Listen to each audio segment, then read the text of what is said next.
Eu não questiono mais a vida, eu não questiono o que me acontece de ruim ou não. Eu não questiono mais, Escolhi as...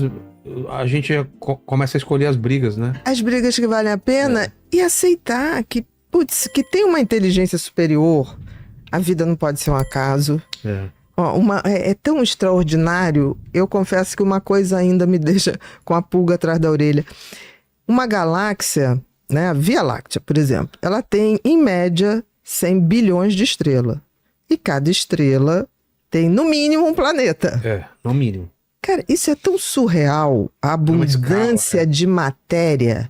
Eu fico só pensando assim, Deus, pra que você criou isso tudo? Foi pra mostrar pra gente o seu poder, né? Porque você olha... Não precisava, né? Porque foi pra dizer assim, pense bem. Ter 3 estrelinhas já tava bom. Já tava bom, já tava difícil pra gente entender.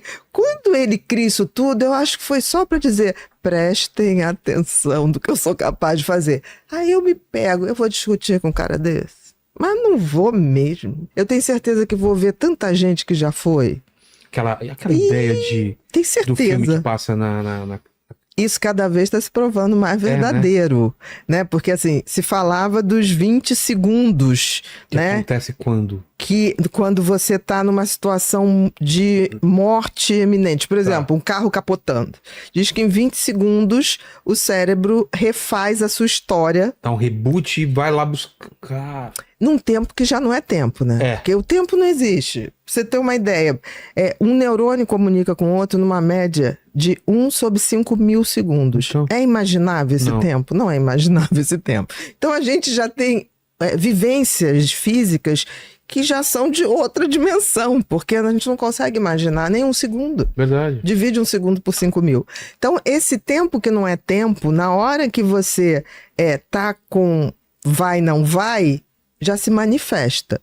E agora tem um último estudo que saiu, que se você der um Google você vai achar, que o cérebro parece que fica, mesmo depois de decretada a morte, fica mais ou menos 7 minutos restaurando memórias.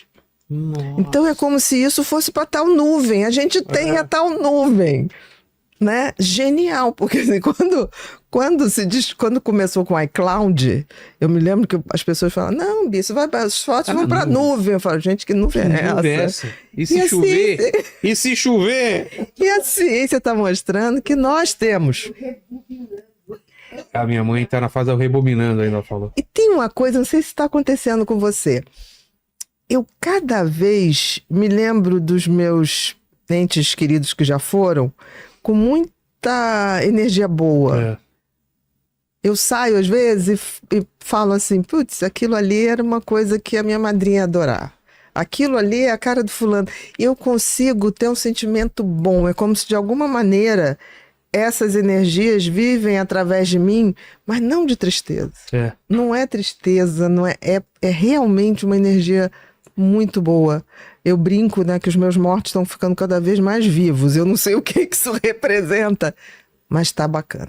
Eu tenho uma teoria como a água é a mesma desde sempre aqui na Terra, né? A gente tá bebendo água que dinossauros já caiu a chuva em cima deles e tudo mais.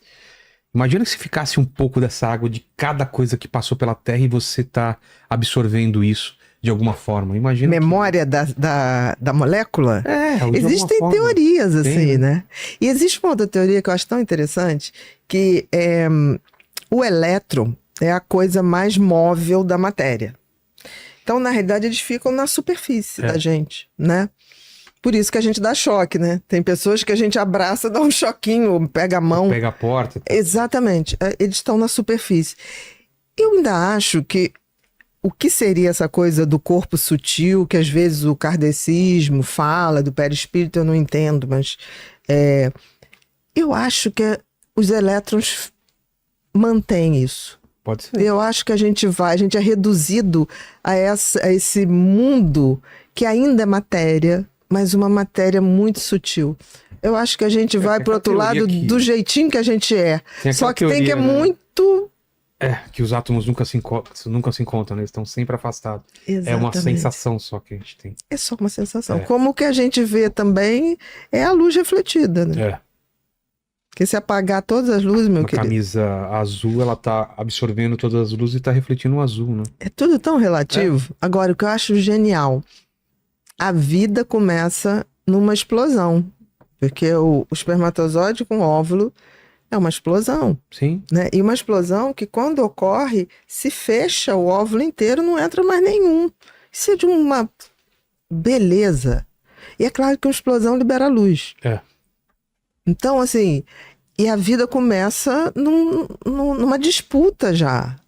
Essa vida aqui na Terra, ela não é para ser o tempo todo boazinha. Aqui a gente está numa faculdade, não tenho dúvida. E as provas vão aumentando de dificuldade. Exatamente. Né? E eu acho que isso é como tem que ser. Eu não questiono mais a vida. Também não. Túlio, ele está perguntando assim, como a espiritualidade e a religião podem contribuir ou atrapalhar doenças psicológicas? É uma grande discussão. Olha, né? Eu acho que tem duas coisas. Existe religiosidade, existe espiritualidade. Espiritualidade todos nós temos. A espiritualidade é uma dimensão humana. Agora, religiosidade é quando eu exerço essa espiritualidade na forma de uma religião, que são ritos nos quais eu me conecto com o sagrado, com o divino, com o transcendente. Mas você tem a espiritualidade. Você não necessariamente precisa de uma religião para exercê-la, porque a espiritualidade é ação. Agora, eu acredito que a religião, para alguns transtornos, por exemplo, como dependências e vícios, ela é muito útil. Muito útil. Porque quando a pessoa está no escuro total, ritualizar coisas ajuda muito. Porque ritualizar oração, jejum, esses rituais ocupam uma mente que está muito adoecida. Então eu sou muito a favor e vejo isso acontecer. Mas a mesma religiosidade também, algumas religiões, todas as religiões, são ritualizadas. Umas mais, outras menos. Pode, por exemplo, transformar a vida de quem tem transtorno obsessivo compulsivo no inferno. Antes de sair de casa eu tenho que fazer tal coisa, senão eu não posso, senão vou acontecer alguma coisa. Rezou, mas aí vem um pensamento negativo, eu tenho que rezar de novo, e eu tenho que rezar de novo. Então, assim, tudo depende da personalidade, tudo depende do transtorno que a pessoa tem e da gravidade. Eu não tenho dúvida que para dependência, a religião, ela é como se a pessoa ainda não tivesse um nível de consciência bacana que ela possa exercer conectar com o divino, ligar o Wi-Fi por ela mesmo. E às vezes você precisa de rituais para fazer isso e tá tudo bem. Quem tem TDAH não deixa de ser TDAH. O TDAH é um transtorno do neurodesenvolvimento. Isso significa que é um jeito de funcionamento cerebral, que é seu e é único. Então, você sempre terá TDAH. Agora, ele pode nunca te deixar na mão. Esse cérebro pode ser transformado de tal maneira que você só vai lidar com o que tem de bom. Não fique com essa questão de tipo assim, eu nunca vou conseguir. Vai conseguir, porque a gente está disponibilizando nesse curso todas as condições, as tecnologias mais avançadas, os remédios, tudo que vão te favorecer. Vai precisar de remédio? Talvez não. Agora, esteja disposto